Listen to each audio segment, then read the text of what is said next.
Hi, this is Braden Holtby. Hey, this is Tanner the Bulldozer Bozer. Hi, this is Brian Burke from Toronto, Ontario. This is Daryl Sutter. Hello, everyone. I'm Carly Agro from Sportsnet Central. This is Jay Onright. This is Quick Dick coming to you from Toughnut, Saskatchewan. Hey, everybody. My name is Theo Fleury. This is Kelly Rudy. This is Corey Cross. This is Wade Redden. This is Jordan Tutu. My name is Jim Pattison. Hey, it's Ron McLean, Hockey Night in Canada and Rogers Hometown Hockey, and welcome to the Sean Newman Podcast. Welcome to the podcast, folks. Thanks for hopping on. Happy Hump Day. Happy Wednesday. We got an interesting one for you. But before we get there, let's get to today's episode sponsors. Jim Spenrath and team over at Three Trees Tap and Kitchen. I was just creeping on their there's Instagram. I'm laughing at myself here. But a fun fact about Jim, his original due date was St. Patrick's Day, and the plan was for him to come into the world as Patrick James. When the date was missed, his mom and dad switched it to James Patrick. I don't know why I find that so funny, but I'm like, oh, that's interesting. Anyways, that's Jim Spenrath, the owner of Three Trees Tap and Kitchen. They are just an impeccable group over there. They're fantastic to the community. If you follow along with their Instagram and social media, they're giving away gift cards each week. They support everything at Lloydminster. You know, they help the Kinsmen and Canettes do their Telemiracle Steak Night. And you can tell they're getting support back. I mean, it was just the other night. I tried taking Mel there for date night, and we got there, and we hadn't made a reservation, and they were packed as can be at, the current limits of COVID restrictions. But if you want to make a reservation, give them a call, 780-874-7625. Or if you just need a growler filled of 4th Meridian or Ribstone Creek or a bunch of other beers on tap, head in there, all right? Mac Construction. They've been doing business locally for over 12 years with 100 homes completed. Mac Construction is a design, build, custom home building operation that has specialized in constructing custom homes, cottages, and RTMs throughout Lloydminster and community since 2008. In addition to custom home building, Mac Construction does extensive renovations to residents and light commercial work. If you're looking to build your dream house, head to macconstruction.ca and look no further. HSI Group, they're the local oil field burners and combustion experts that can help make sure you have a compliant system working for you. The team also offers security, surveillance, and automation products for residential, commercial, livestock, and agricultural applications. You know, I was driving, the wife teaches out at Lashburn Elementary School. I was driving through Lashburn the other day and looked over, and lo and behold, the bowling alley has a little HSI security on it. And I was like, yeah. Well, there you go. HSI seems to be popping up everywhere. And, of course, I always talk about here using the fob to get in and out of the door. Did it again tonight. Just boom, and in I am. They use technology to give you peace of mind so you can focus on the things that truly matter, like not freezing your ass off when it's minus 47 outside, let me tell you. Now, stop in, see the boys at 3902 52nd Street, or give Brody or Kim a call today, 306-825-6310. T-Bar One Transport. Since 2002, for more than 19 years, the team at T-Bar One has offered excellent service, putting the community first. They are located in both Lloydminster and now Bonnyville. They can cover all your heavy haul needs.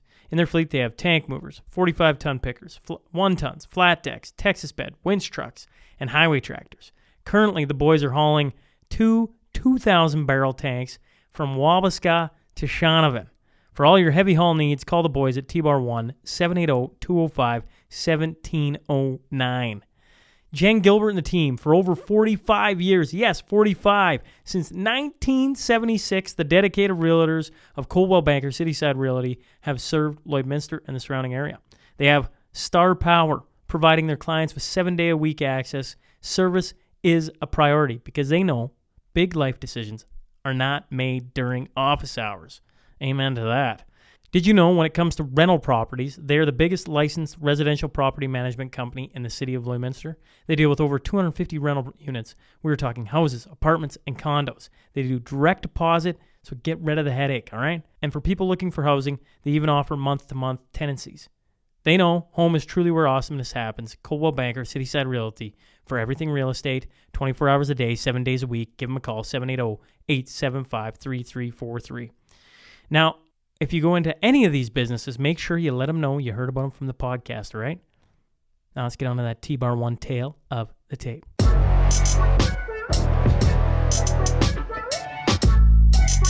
He's from St. Louis, Missouri, a data engineering lead at Bayer Crop Science. He blogs at plantivals.org. I'm talking about Rob Long. So buckle up, because here we go.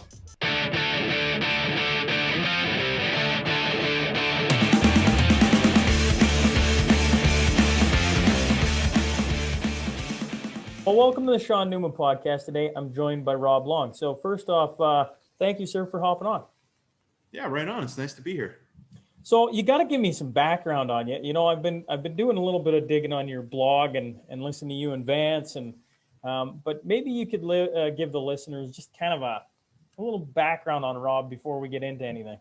Yeah, sure. So I'm from St. Louis, Missouri, United States. My education is in computer science, and my first kind of relevant job in that field was at the Washington University here in St. Louis at the Genome Institute, where I helped them write sort of a processing pipeline for doing cancer research using genomic sequencing. So they would look at tumor samples and normal tissue samples, sequence their genomes, and then say, what is it that's different about these two in the genome that might have been the cause of the cancer, right? So is there a mutation in a gene that codes for a tumor suppressing compound or something like this that would control the growth or regulation of the cells? Now, you know, that was the early days of that kind of research. They had really just completed the Human Genome Project. But my job there was not like, I learned about genetics and genomics doing that, but my expertise there was just the programming. And I've kind of moved on to other things in that field. I've since moved on to what was at the time Monsanto. So I helped them kind of tracking their genomic data and doing sort of similar analyses. You would use the same sort of thing to say, okay, I've got this population of, you know, maize that has a particular trait, and I'd like to know specifically what in the genome codes for that trait, so that when I'm breeding it, I can track that region in the genome and see which of its offspring inherited that trait. And so just like very large data sets and kind of distributed systems, thinking in those terms, because all of these computations, you can't really get them done on a single computer in a relevant time span. So you have to spread it out across a lot of computers in a data center. So that's kind of like the, you know, at least to the topic that we're going to get into here, maybe some of the relevant stuff. So when you're talking maize and dealing with farming and you can then look back and essentially modify it to weed out any of the bad genomes. Am I even saying that right? Yeah, I mean, it sounds kind of like you're overstating the ability of what they can actually do with it. This is more of a retrospective kind of a thing, saying, given that we know something about this, you know, actual performance in the field, can we go into the genome and say what it is that caused that and try to find those things and make sure that they're carried along when we do our breeding program into the next generations. Kind of like a forced natural selection. Like we want the biggest, best corn out there. Yeah. But those couple that have this odd little thing, that's actually going to cause us problems in the future because we've already seen that happen. Yeah, that's right. Yep. Well, that's probably been going on. I say this to everybody all the time, right? Like I'm from a little farming community in Saskatchewan, and then I've been all over the place since then. But back in Lloydminster now for going on. It's almost been a decade, I guess. But the more I start to talk to people about really, I don't know, cutting edge technology and that kind of thing, the more I realize I know jack shit about anything. And it's good to have conversations like this to kind of just like, oh, okay, yeah, all right, fair enough. That's the thing though, right? Like it sounds really high flown and like, you know, crazy out there. And to a degree it is, but the kinds of things that they're trying to do are really not different than what, you know, people were doing 10,000 years ago, domesticating maize in central Mexico, right? Like they were looking at what was around them, picking the things that looked better and planting more of that. You know, it's like just a more refined way of doing that over the generations. Yeah, a more high tech way. So Yeah. you're getting into what I always talk about with. By the way, I like that you're an amateur philosopher. I like that. You're getting into what I said, or keep saying, or keep noticing, is that the clothing changes, the process of getting from A to B changes, but the thought process over the last however many hundred years go on, we're all the same bloody person almost, having the same thoughts, trying to do the same similar things, but the technology is just increased with us, so it looks different, but the process is very similar. Yeah, it's just the context, right? Like we all have the same makeup. You could take somebody, one of those persons out of central Mexico 10,000 years ago, and drop them in, have them be born in this day and age, and they'd fit right in just fine. Yeah. They'd learn everything the way we learn things and function the same way. Like I know we definitely have a bias when you think back to the past, that you kind of imagine people as dumber. It sounds rude, No, you think of them as but archaic. you do. I don't Yeah. think that sounds dumb. I think when you look back, you go, we're smarter than those people, right? Look at what Yeah. we have. And then you start to read about We're it. just not, though. You go like, holy crap, that's actually like a really smart thought. Or they've already had that. I was listening to a podcast last night. I forget what it was called.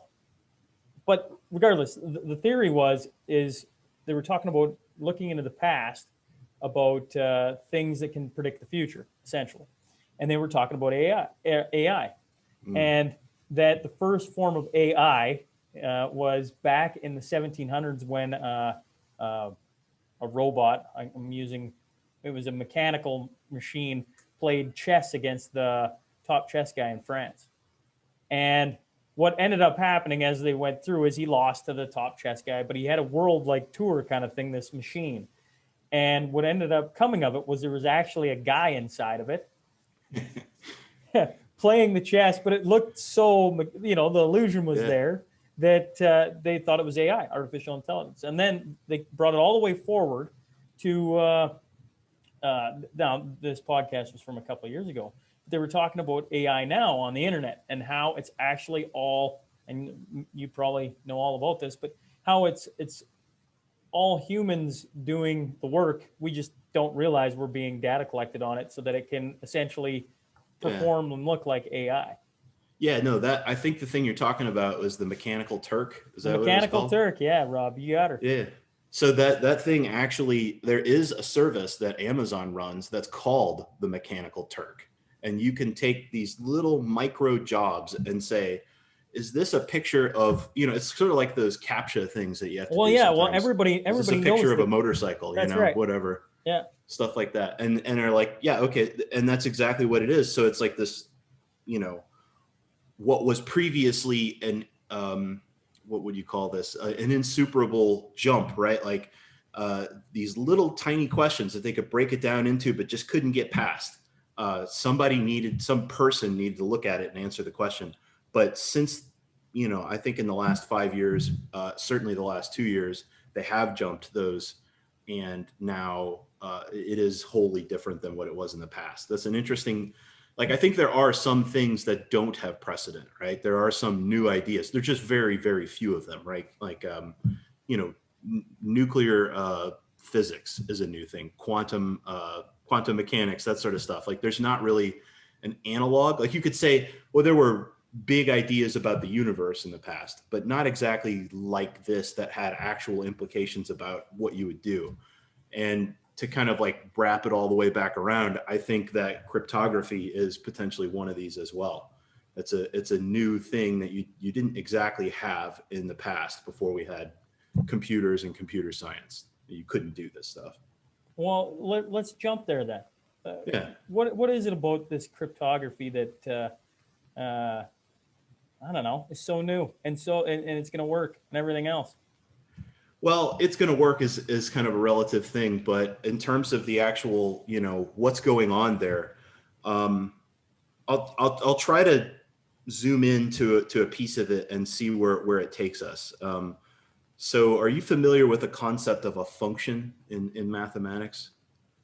Break it down for me. I am absolutely, just go as low as you can. Okay. So if I give you something that says y equals x plus 1. Sure. Gotcha. right? And I say X is 5, you can evaluate Y, Right. right? Y is 6. So that's a function, right? It's a function on X, and Y is the kind of the name of that function, right? That's the thing that it gives out. Well, that's sort of the simplest possible function that you can imagine. There are things called hash functions, which are insanely complex, but they're really, really fast to go one direction, to say, put the value in there, right? And get the Y out. But if you had the Y and wanted to get the X, it's almost impossible in the lifetime of our universe. It's not technically impossible, and you can make guesses. And if you make the right guess, you can say, oh yeah, that was the X. It's easy. It's trivial for X plus 1, right? I can just say, well, if Y is 6, then X is 5. That's really easy to reverse that. But there are functions out there. SHA-256 is the name of one that Bitcoin is based off of, for example, that reversing that, knowing the output of that function, doesn't help you get what the input value was. And so because of that, you have a way of creating a secret and doing things with that secret and showing the rest of the world, and people can't reverse that and figure out what your secret was. So what that means ultimately is you can sign on something. So you have a wallet, right? And a wallet is essentially just your secret mixed with some some known stuff that you can say, all right, nobody else could have generated this signature. It's not possible because nobody else knows my private key, and they couldn't take my public key and reverse it, right? So it kind of gives you this very weird informational landscape that could not have existed before you could calculate these sort of functions.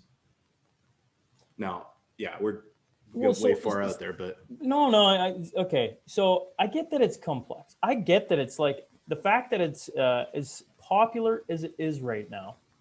I go like, obviously there's something there. Obviously the smartest people in the world are staring at this thing going, oh, this can work. Okay. But it's not like, and maybe I haven't done enough and don't understand enough, but I feel like, what happens when the governments just go, yeah, it's illegal, we're not doing this, or we're going to have our own Bitcoin, or we're going to have our own crypto, or is that going to like stifle all that's been done to this point? it could. Or, I mean, both of those things I think are not entirely unlikely. You know, I mean, I feel like the Federal Reserve is eyeballing the concept of a central bank cryptocurrency. And also it's possible, and it sounds like when they constantly say things like, oh, criminals are using Bitcoin, right? Like you can kind of tell from the things that they say where they want people to go. And it feels like they want people to believe that, which, you know, I don't think it takes a whole lot of a leap to say that, you know, cash is also used in a lot of crimes. So, you know, come on, it's kind of ridiculous.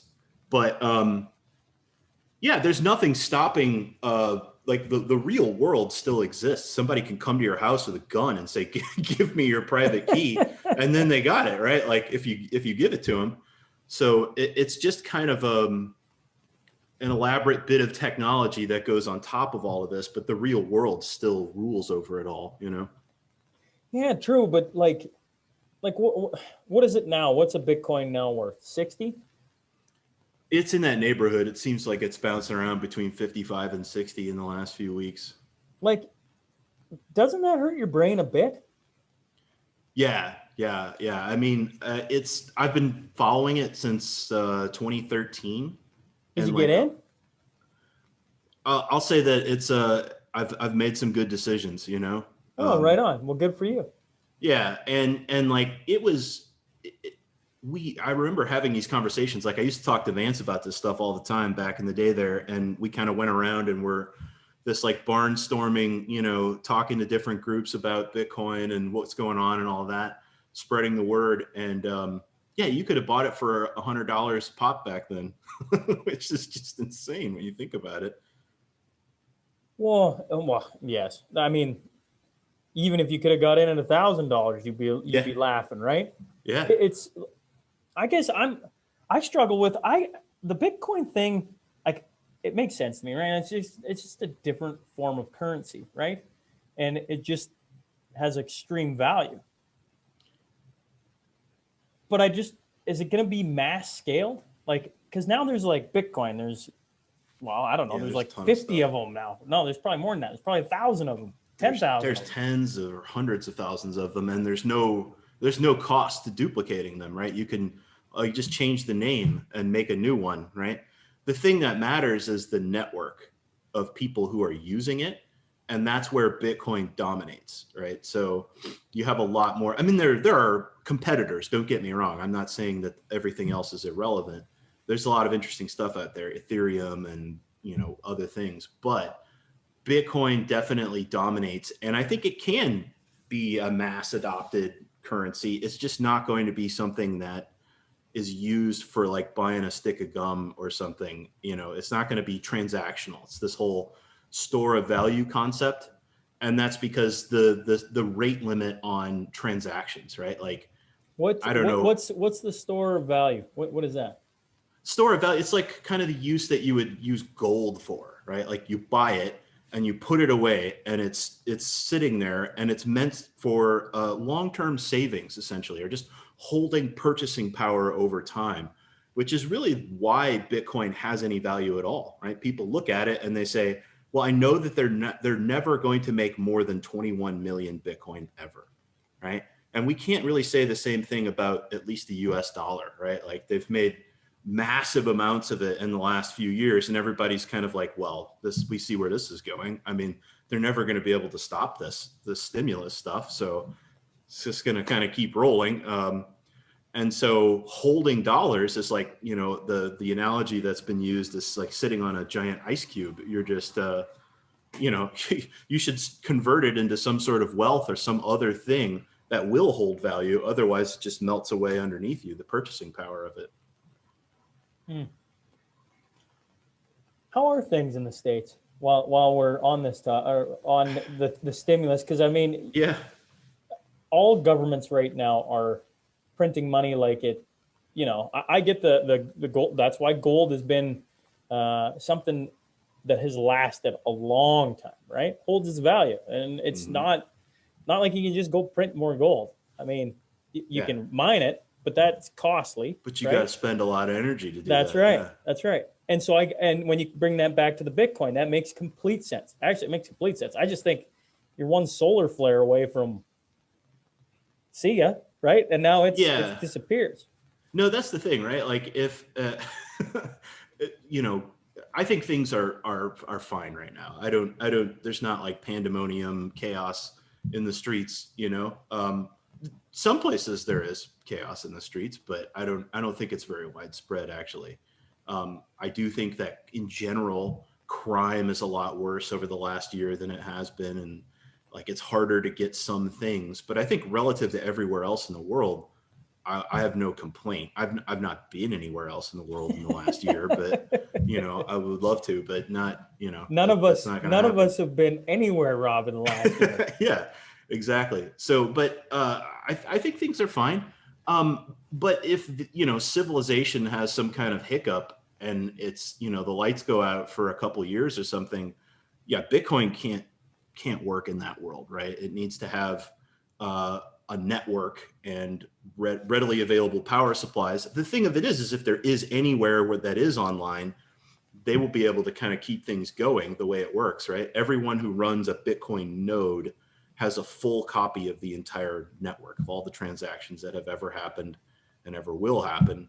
They're aggregating that, right? So it's a distributed system. So there's no single place where the one ledger is kept. Everybody kind of has a copy of it. So it will survive in that sense. But like, yeah, if the power goes out in everywhere, which that's kind of hard to believe that would happen. True. Then it would go away. But gold, there's like that'll be here when we're bones bleaching in the sun situation. The gold will be fine. You talk about the one. There's no one ledger. I've heard the discussion on how everything's documented, or I don't know, recorded. I Yeah. I need to learn the goddamn terminology, Rob. That's what I need Well, to they're do. just But they're just transactions, right? And the ledger is just a list of all of those transactions that have happened all throughout all of history, right? And every 10 minutes, there's a bundle of transactions that get officially executed on the network. There is one ledger, but there's no one copy of that ledger. So it's this awesome term that I heard that's pretty high flown. That's called hyper object, right? It doesn't exist any single place in this world. It's just an idea that's out there, but everyone has the exact same idea if they're talking about the Bitcoin ledger, right? Like there's multiple kind of copies of it out there that make up this one thing. And so if one person decided to say, oh, okay, well, let's just put 10 Bitcoin to Rob Long in my copy of the ledger and see what we get with that, like that will be, unless you have more energy to generate the next block than like 51% of the Bitcoin mining network, which I don't, and no single entity in the world does seem to be able to get that power, then you can't defeat this thing. But theoretically, if you did that, then you could trick everybody and come up with the hash faster. And, you know, I mean, like we could go into how all of that works, mining and everything. I don't know how much that will help us, but ultimately the point is that if there's the more energy that goes into it, the more secure it is. Let's put it like that. It's harder to overcome the consensus of the network for one bad actor. you got to rewind there for a second. You said it'd be like everybody around the world having the same idea. Can you share that thought again? Yeah. So yeah, there's no there's no one official correct copy of the ledger, right? There's just everything that's in all of the various nodes that people are running that execute the Bitcoin network. So when you have a wallet, when every 10 minutes, when the ledger is updated, which is everywhere, all these nodes get updated with the same transaction? That's right. Yeah, they publish a message out that says, all right, here's the next block. You know, before I came on here, I should have really read the book of like how Bitcoin began or something along that line, because now I'm curious of like what you talk about mining. And, you know, once again, I should probably be asking you what's coming now instead of what's already happened since, 2013. Geez, that's 8 years ago. And I certainly knew this didn't happen overnight. And I'm certainly not acting like I didn't know about this 5 years ago. But I remember even around this part of the world, guys buying and storing and mining Bitcoin out on oil leases of all places around us. That was the story, right? And I was like, oh, all right. Like, geez, I don't fully understand this, but obviously there's something there if they're doing that. No, absolutely. There's even a company out there right now called Upstream, I think, and they will install a mining rig in oil fields where they're doing flaring natural gas, right? Where they're just dumping it because they can't get it to market economically, and they'll take that and run a generator, and they have a little portable data center in a container, and they'll do mining, and it recovers. It's like converting what you would call a greenhouse gas emission or something like that into actual value on the network. You can export the energy in this kind of terms if you want to think about it that way. It's fascinating. I mean, yeah, it's definitely the oldest real cryptocurrency that is in use, but I'd still say it's definitely the most relevant. There are things that have advanced since then. There are other approaches, like they call that proof of work, what Bitcoin runs on. So you have to have, there's no way other than just brute force doing these calculations to do mining. But there are other things that are like proof of stake that essentially say how much of this currency do I already have, gives me a vote in whether I accept the new transactions that come in. And there's all kinds of different arrangements of forming consensus that you can have. And people are really hyped about getting the energy consumption out of it, which I think is fine for some purposes. I don't think you need to have that for every, like the proverbial buying a stick of gum or whatever. But as far as the like backbone, like the reserve currency, so to speak, of the internet or of crypto, I think you do want it to be very real and tied into the real economy such that it does take a lot of energy. I think that's what makes it, that's why it's valuable. That's why it's powerful. Has all the Bitcoin been mined? No, there's 18,600,000 of them, somewhere in that neighborhood. And there will be ever in all of history, 21 million of them. So, it's kind of this diminishing curve of So you got output. like less than 3 million left Yeah. to mine. Yep. And the only way you can mine Bitcoin is by having essentially a supercomputer doing equations, working its ass off to find you one. Mhm. And if you find one right now, you're kicking ass. But Yeah. essentially it has to work overtime all the time to try and hopefully find one. Yeah, that's right. And then the amount of, so we'll just see how this goes, right? So I mentioned hash functions earlier. The thing that you're doing is you're taking the data that is that block that you get of transactions, and you're calculating a hash function over the data in that block. So that's the input to this thing. And you're saying there's a tiny little field that's one number that's between 0 and 4 billion, something like, no, it's a 64-bit integer. So it's really high, right? But you're basically picking that number such that the output of this hash, like you could generate this and calculate this in a second and get a perfectly good value.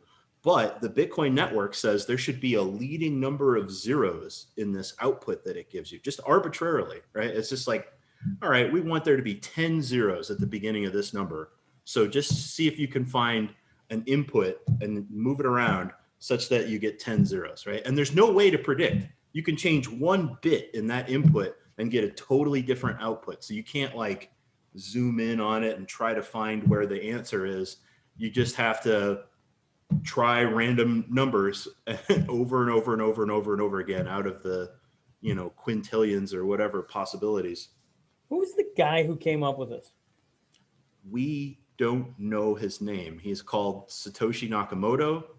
This person wrote a white paper, a PDF, and like published the initial code and kind of worked with people. Like there was a character on the internet that nobody ever claims to have met, that created this whole thing and then disappeared, like 2010, 2011, who has like the largest Bitcoin wallet that's out there, right? Because he was doing the early mining when it was first turned on and has a bunch of them because it was really easy to mine because he was the only one doing it. But he's since disappeared and nobody knows. Nobody knows if that was actually a real person, if it was, the NSA or some, or some other group of people or aliens that came down and gave us this magical technology. Nobody has any idea. It's always fun to hear, it's like a lost treasure story or something. It's Well, like, it's a perfect way to have it, right? You got the successful cryptocurrency and the guy who started it all. Nobody knows who he is. How the hell is that possible? I don't know. It's amazing, right? And it's like, it's one of the greatest parts of the whole thing for me. Like, I love that aspect of it. Because at first, then people ask that question, and like back in 2013, and they're like, whatever, this is some kind of scam, They don't believe it. It's like, all right, somebody's believing it. I don't know if I've helped myself or hurt my brain more, but that's good. I enjoy hurting my brain when it comes to this stuff because at least then a guy can have something to dig into.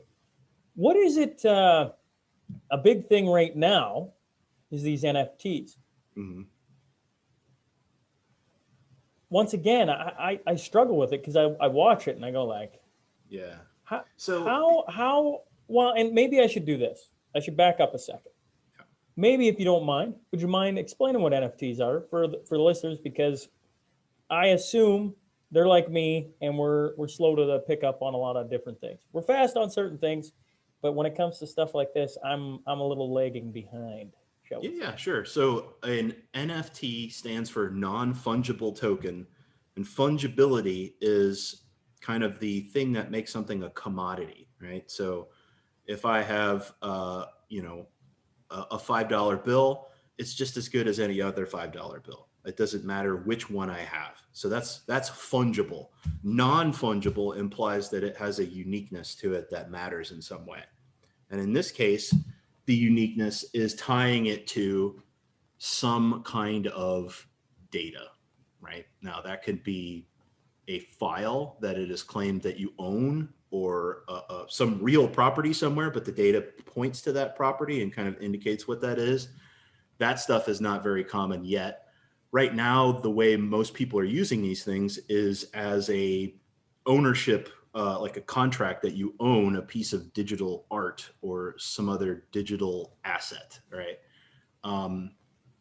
And they're still exchangeable. They're because they're tokens and they fit this particular shape of this contract for it. They're Ethereum, by the way. They're based on Ethereum, most of them, but not all of them. It's all, there's always exceptions, right? Except when there's not.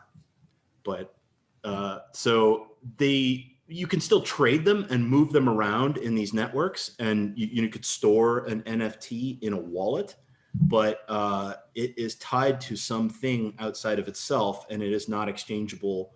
It's not equal to every other token of that type, right? It's a unique thing. And like you've seen people auctioning off artworks in this space and saying like, okay, well, I bid this many Ethereum, I bid that many. And you kind of look at it and you're like, okay, 0.1, 1, 10, 15, like Ethereum. And then you go and look at the conversion rate and you're like, what the heck? This guy just paid $55,000 for, a picture of a unicorn crying or something that looks like it was made in 1995 on a computer. What's going on here? So what is going on? I don't know. I think there's a lot of different forces converging here. And like, first and foremost, people are excited about this concept. And so there's this irrational exuberance, to borrow a phrase, involved in it. You could call it a bubble, but it's kind of weird to call things a bubble in the current day and age. It's like, seems like everything is a bubble at this point, but probably. But also I think that capital is looking for a place to go, right? And so the art market has been super hot for the last few years because of this devaluation of regular currency. So it's like looking for somewhere to hide where it's not melting away.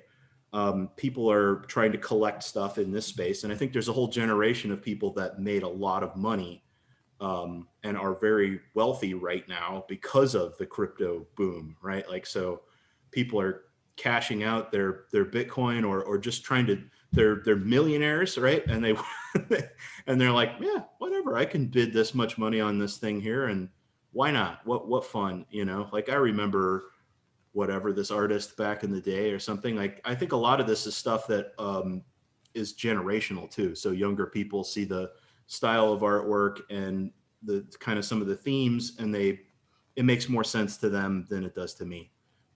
Like I get the kind of the mechanics of what's going on there, but as far as the art market part of it, I don't really, none of this art seems like it's worth paying a lot of money for. I don't know. Well, value is subjective, right? It's a weird thing, because like, I don't know, you bring me a crypto kitty, I'm going to laugh in your face, and I'm going to be like, it's worth 6 million. I really don't give a shit. Right. Like, give me the 6 million. That's right. Like I would, but I guess I just don't have. Well, once again, I go back to value, right? Like, so right now, people are taking their money and trying to put it into things that are going to hold value, because they can see that by essentially printing money for the next whatever time is not going to be good. And so they're trying to, as you put it, hide it away into things that are going to hold the value of what they currently have. And I'm struggling with the NFTs, because I'm like I get it, like they're unique, but how do those things hold value over time unless everybody looks at them and they're like, oh, that's valuable? The problem I have with that thought is it seems like tons of, I don't know, I beat myself up too much, Rob. I'm not saying I'm dumb. I look at the successful people getting into it, and I'm like, what am I missing? Or are they just gambling that this is going to be something in 20 years that is still big because now they own a little piece of the internet now as they're talking? I do think there's something here. I think it just hasn't landed on the right concept yet. I don't think that the art aspect of it is going to end up being the thing that matters the most. I mean, in the long run, I mean, well, even with the art, right? Let's say that the concept makes sense, but that the actual amounts of money that are going into it are just absolutely bonkers and don't make any sense. Like $60 million for some crazy, whatever. Like that's total irrational nonsense. But at the same time, this is a way for artists to make money on their work. Not that much, right? But imagine smaller amounts. They could be commissioned ahead of time and then produce the work or sell things they've already made. And kind of the system that we have now does seem broken, right? There's a lot of conversation about copyright and trademark and patents and these sorts of things. And it's not unreasonable to think that something like NFTs could replace those, right? Like whether or not it's legally enforced by the government or it's just kind of a fact of the landscape of the way things work on the internet, that like if you want to use something as your avatar, you have to give it your NFT address or something, and then you get to use it, right? Otherwise you just can't use it because you don't own it. Who knows? There are a lot of ways you could imagine this becoming a thing, and also pointing to real property in the real world, and this being a way to say, I own this because I have the NFT that represents this thing. That means I own it, and I can prove that I own it, based on having this kind of private, key of this thing, of the wallet that it's in, and I can transfer it without asking anybody's permission either, which is kind of cool, right? So that's one of the nice things about Bitcoin, right? Is that I could send money to anybody anywhere in the world and nobody can stop it. There's no veto there that gets to say, well, this person is actually not, has been conducting hate speech or something, so we can't allow you to transfer value to this horrible entity, right? Like, now you could argue that that's what governments ought to be doing, but the reality of the situation is that you don't get a veto in this unless they actually come and try to get you and stop you, right? And governments haven't exactly been the greatest judges of character over the past millennia. I mean, just do some reading and go, ooh, yeah. So it kind of gives it's interesting, right? There's a concept that I heard that was really fascinating, that over the last 500 years, the power of defense has gone completely away, right? So like in the year 1000 AD, if you were some feudal lord, you could have a castle and an army defending this castle, and there's nobody that could come and get you out of there. Like that was it.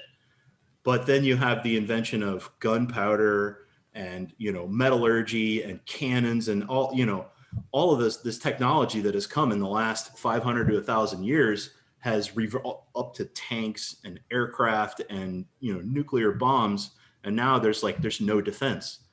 Attack is all you can do. Where crypto kind of flips the script. Now it's not in the real world, right? It doesn't physically defend you, but as far as information goes, now the defender has the advantage. If I have a secret, good luck. You've got to start guessing and guess fast, and hopefully you find the answer before the end of the universe. There's so many possibilities. I would say it was up until probably after World War I before it started to go to offense. Sorry, sticking with your war thing. Yeah. All the even guns in the beginning were used for defense. Like there were, you sit in the trenches and you hold the line. Once you hit, and all the cannons and the long range, everything like that, you put them up high and you blast it down, and you had an impregnable area. Heck, let's go like World War I. Let's dig in, let's trench, and let's blow the hell out of the other side if they come near us. But we're going to send 1 million guys over too, and they're going to do the same thing, and we're going to move nowhere. I mean, I forget what the exact number is, but it's only like, I don't know, 10 miles of where World War I was fought at the one spot. Like it hardly moved. Like it just back and forth. And then you hit World War II, and one of the things the Allies, or I guess it was the French, at the very beginning got wrong, was that it was going to be the same war. And the Germans just steamrolled them. And ever since then, it has been offense, offense, offense. Because if you can get to the heart of an issue the fastest, what the hell do you need to sit on the line for? Now, bringing that all the way to, by having unique things that show you ownership. Yeah, that's a tenuous connection. I'm speaking more generally about crypto than specifically about NFTs. Sorry, when you bring up offense, defense, and more, I get what you're saying. Took a lot of that in school. I really enjoyed that. It's hell, you gotta listen to. You probably listen to Dan Carlin, like him talk about World War I. I mean, Jesus, what does he do it for like 20 some hours? But it's like fascinating how he talks about the worlds colliding, so to speak. But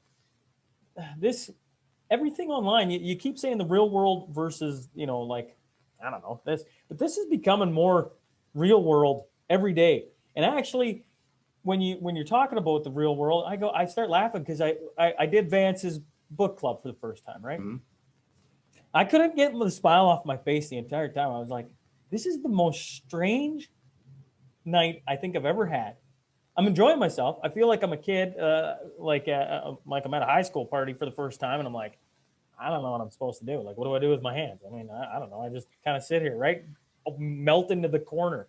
But like at the same time, that gives you the ability to sit with people from around the world, hear their ideas in a weird way, because the graphics are very, I don't know, early 90s-esque. Yeah. Like they're very primitive. But it still gives you like the hands moving, the mouth moving. You're kind of like, I get it. This is really interesting, and I'm nervous for where this goes in 15 years. I was saying to my friends, I was like I feel like people are going to gravitate to, what's the movie, like Ready Player One or something like that, where you're going to want to just live in that, because now you can go wherever you want to go and you don't have to leave the comfort of your house. And I didn't get that concept until I sat in the book club and went, oh, I get it now. Like, especially if this is the primitive version of it, and in 10 years, 20 years, 30 years, where does this go? Where you just are walking around and it just feels like, wow. So this is fascinating. And I think this whole angle, like, we can run this all the way back to 400 BC Athens and say that there's this Platonic kind of world of forms of ideas. That's when I say not the real world, that's the world I'm talking about. This the concept of a circle, for example, right? Like there are no circles in the real world. Everything is made of matter. There's some small, you can zoom in and find a place where it's not, a perfect line that goes around. It's actually made of little atoms, which are kind of chaotically strewn around. It's only a representation.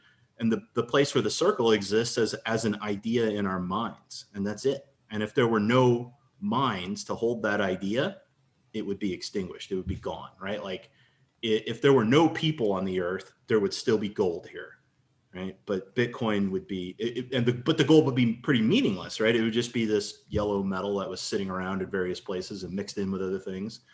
But Bitcoin is just gone. Like nobody would care about it. There's be no meaning to it. No thinker to think those thoughts means they're gone. So that's what I mean. And it's when we lose the ability to think those thoughts, then they just go away, right? But a volcano doesn't go away if we are not thinking about it. It can still kill us and bury us in ash or whatever, right? Like it's real in a way that's different than the way Bitcoin is real, is what I mean. I got what you're saying. Okay. I guess I interpret that differently. That's all. Yeah. But now that now I don't disparage it, but yeah, it's funny how quickly the world has been speeding up, or feels like it's speeding up. I was was saying to the wife this morning when you texted said you hadn't got the link. I'm like, God, where's my brain lately? Like I could have swore I sent it last night, and I'm like, but I look. I'm like, they didn't send it. I'm like, all right, well, whatever. I'm like, now I got to go and and whatever. I just feel like, and maybe I'm wrong on this, but it feels like the world is speeding up, and you feel like you don't have time anymore. Whereas, I don't know.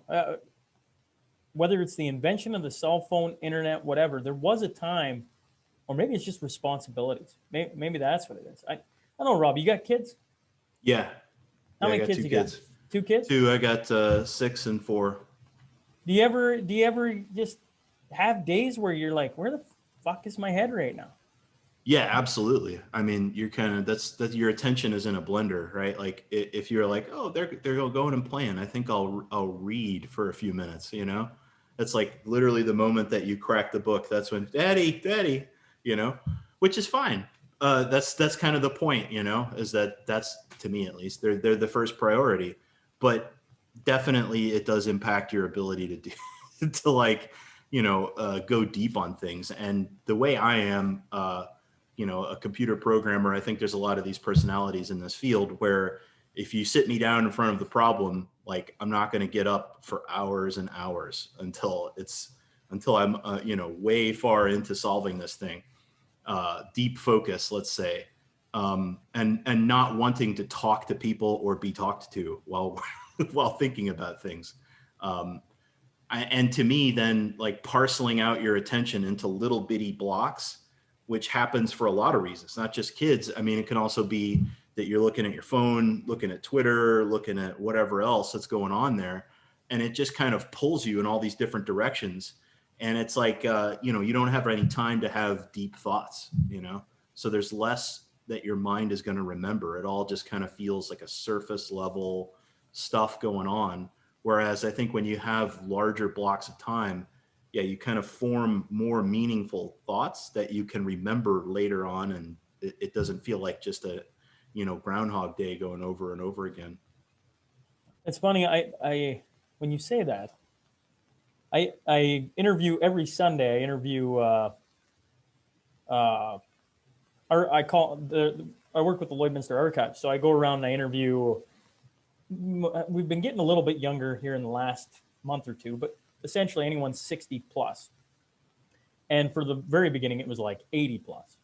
So you're getting people who've lived a long time, seen a lot of things, seen a lot of change, and they all say the same thing. So maybe I should just recognize where I'm at. I got 3 kids that are, the oldest turns 5 in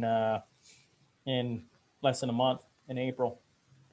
And I remember one of the fathers having 5 kids, and he said, just don't ask me about the 70s. I said, well, why is that? He's like, I honestly can't remember anything. Like I try, and it is such a whirlwind because they had 5 kids, whatever, under 10 or it doesn't matter, right? At that point, 5 kids, man, what can you do? Because you already said it, right? They're the first priority. So all you're worried about is making sure they're safe, fed, healthy, and to wherever they're at for school, sport, academics, and you don't really think about much else, do you? Yeah, no. I mean, like you sneak it in, around the edges if you can, but there's no planning, right? So what are you deep thinking about right now then? What is something that your mind is chewing on? That's a good question. I mean, definitely NFTs, right? So it popped up and I wasn't expecting that it would become this giant thing. It just kind of happened. And so I've been kind of digging into that stuff and reading about that. But also kind of, I'm concerned about, really it's relative to what we were just talking about how information diffuses through society, right? So, you could look at things and on a really kind of surface level say, okay, well, there's these kind of media properties like broadcast networks and the big internet companies, and they distribute information, right? Like that's where people get it, sort of. But they gather information and there's kind of a feedback loop going on. What is all exactly happening there? And to my view, it's entirely too centralized in very few number of hands right now through these social networks and kind of what you would call the mainstream media. But I think there are technologies that were hit upon in the recent past. The blog is a perfect example of this, right? So you don't need anything to publish a blog other than a telephone, right? Like at this point in history, which sounds weird to say if you were from 50 years ago, but that's the way it works. And nobody can really stop you from doing that. And there's even kind of a technology layered on top of that called RSS, which is, how podcasting works. People also use this to subscribe to blogs to get new posts or news sites or what have you. And I kind of feel like this is a technology that will become more relevant as people realize that they can kind of unplug from these places like Facebook and Twitter and Instagram. And you can still follow people that that you're interested in, but you kind of get to set the terms and they get to set the terms, right? Like you can follow their RSS feed and there's no intermediary that can say, well, we don't let people talk about stuff like this on this network. So we're going to take these posts out, or we're just not going to show you these posts or what have you, right? Or we're going to deluge you with other content that we feel like you need to hear about or whatever. It's kind of up to you. And I think that's really the point, is we need some more decentralized, localized thinking out there in the information ecosystem. And so I'm kind of working on a few projects that are still, in the garage mode at the moment, but I'm interested in that space, diffusion of information. Are you on all social media then? I'm on Twitter. I don't do Facebook. I have an Instagram. I never really got into it. I'm not, I don't know, maybe I just didn't find the right people to follow there, but it never really caught my interests. I think the interest, like the topics that I hit on that I liked that were there were like, mixed martial arts and like, guns. That was pretty much it. They were very visual topics, I guess. I wasn't interested in most of what's going on there though. Well, reason I was curious is, a big movie that came out, or I can't remember how long ago that was, but was The Social Dilemma, that talked about, how evil social media is. A lot of people, I'm not sitting here saying everyone left, but a lot of people went, oh shit, didn't realize that. I assume, in this chat, I assume that didn't surprise you. But I was curious, are you at all worried about it? Yeah, I am worried about it. I think, and yeah, the guy that the main character or the proponent there, Tristan Harris, is an interesting guy. I don't entirely subscribe to all of his personal beliefs about things, but I think his kind of message about that their goal is not to help you, right? They're not here to like some public interest to get you the right information. They just want you to be engaged, right? And so the algorithms, the AIs that are kind of shifting content around and feeding you stuff and trying to manipulate your behavior are just trying to have you, let's see, ramped up, right? They want you excited, and they want you either because you're happy about something or because you're angry about something. Either way, it doesn't matter. So it just finds content that does this. It's not consciously thinking, oh, I'm gonna show Rob these things that are gonna infuriate him, and that will, fulfill my evil plan. It's just like, oh, more good stuff comes when I show Rob content like this. It doesn't know what's happening. It's kind of like back to the Mechanical Turk thing, right? It actually is AI though. There aren't people doing this. It's just like, well, whoa, this post got 100,000 interactions, so let's make sure more let's people recreate see this. it. Yeah. So like I see that, and that ecosystem doesn't seem to have favorable dynamics for truth or kind of the kinds of things I would like to see there. Like the adjective stoic comes to mind, right? I'm interested in building things and positive concepts as opposed to like what are the bad people doing today. I agree with that. So where are you finding that? Blogs entirely right now, right? I pick individuals. So following an individual and following what they put out. Yeah, that's it. No different than if you find somebody enjoy their podcast, chances are that's an easy way to do it as well. No, exactly. It's literally no different. It's the same. It's an RSS feed, And podcasts I put exactly in that category. I don't have as much time to listen to podcasts as I do where I'm sitting down and I'll be like, okay, well, I can read a few posts here from my RSS reader, you know. If you don't mind sharing, who then are you reading? Who are the guys or ladies that you're following? Yeah. Let's see. So this one character, this is a funny one, Seth Godin. So he's kind of like this. Yeah, you know who he is.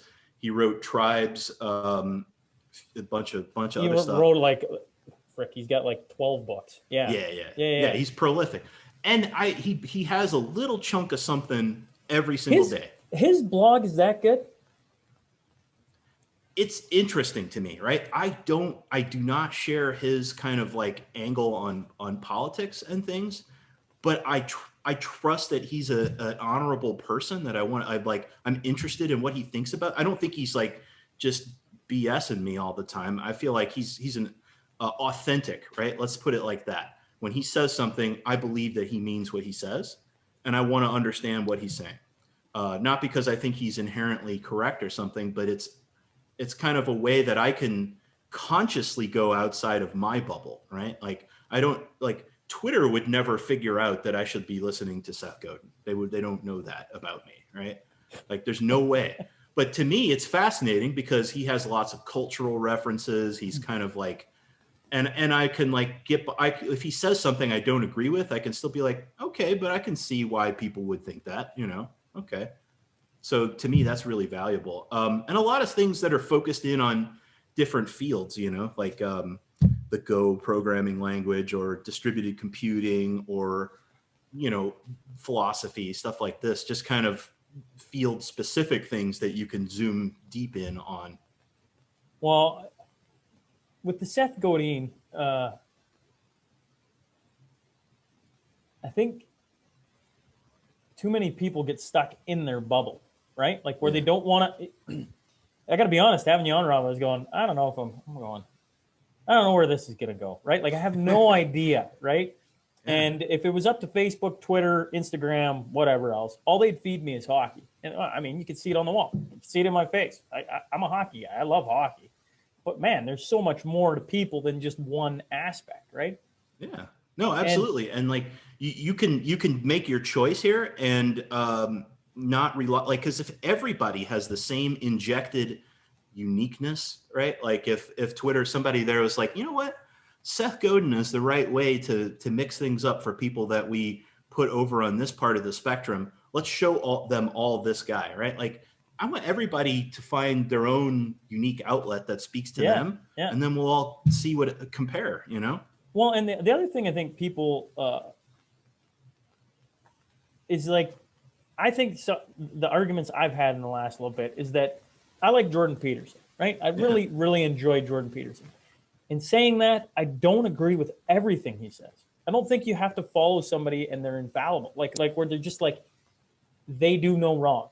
Yeah. They say only right. It's like, well, no, you can use your brain and think on it, right? Like, so for Seth, like if his political views don't align with you, it's like, yeah, that's okay. But I still like his ability to talk about marketing and like how to make you presentable. And I mean, geez, he's got 1,000 different ideas. The way his brain works is like mechanical. It's like, oh, that's very interesting. Yeah, he's hit upon something. No, and I totally agree with you, right? Like if you're out in social media space, people, like anyone that you say, okay, I'm interested in this person's ideas, or I like this person, or whatever, that becomes an attack surface for you now, right? Like you are expected to defend everything they've ever done or said against an angry mob that's coming after you, and it's like, why are we doing this? Like, what for? You know?